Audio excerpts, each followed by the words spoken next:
অসমৰ মুখ্যমন্ত্ৰীয়ে প্ৰতিশ্ৰুতি দিছিলে যে অসমৰ সকলো মহিলাৰ মাইক্ৰ' ফাইনেন্সৰ ঋণ মাফ কৰি দিব। মুখ্যমন্ত্ৰীয়ে মহিলাবিলাকক বিশ্বাসঘাতকতা কৰিলে, ঠগিলে। ইলেকশ্যনৰ আগত চিঞৰি চিঞৰি কৈছিলে, মনত আছে নিশ্চয় নহয় জানো? 21ৰ ইলেকশ্যনৰ আগত চিঞৰি চিঞৰি কৈছিলে যে আপোনালোকে বিজেপিক ভোট দিয়ক আৰু যদি চৰকাৰ হয় তেতিয়াহ'লে আপোনালোকৰ মাইক্ৰ' ফাইনেন্সৰ ঋণ ধাৰ মাৰি দিয়াৰ, আপোনালোকে ধাৰ আৰু মাৰিব নালাগে, ধাৰ মাৰি দিয়াৰ দায়িত্ব হিমন্ত বিশ্ব শৰ্মাৰ এনেকৈ চিঞৰিছিলে। এতিয়া মাত্ৰ 12,500 কোটি টকাৰ ভিতৰত 2,000 কোটি টকাৰ ধাৰ মাৰিলে, 10,000 কোটি টকাৰ ধাৰ নামাৰিলে।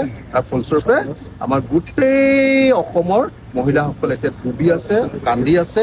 এতিয়া আকৌ সৰু সৰু বন্ধনকে ধৰি মাইক্ৰ' ফাইনেন্সবিলাকে আকৌ উৎপাত লগাইছে। গতিকে মই অতি সোনকালে মাইক্ৰ' ফাইনেন্সৰ সম্পূৰ্ণ ঋণ মাফ কৰিম বুলি আৰু প্ৰত্যেকগৰাকী মহিলাৰ ঋণ মাফ কৰিম বুলি আৰু সমুদায় ধন মাফ কৰিম বুলি 12,500 কোটি টকাৰ যি প্ৰতিশ্ৰুতি দিছিলে সেই প্ৰতিশ্ৰুতি পূৰণ কৰিবৰ কাৰণে অসমৰ মুখ্যমন্ত্ৰীৰ ওচৰত দাবী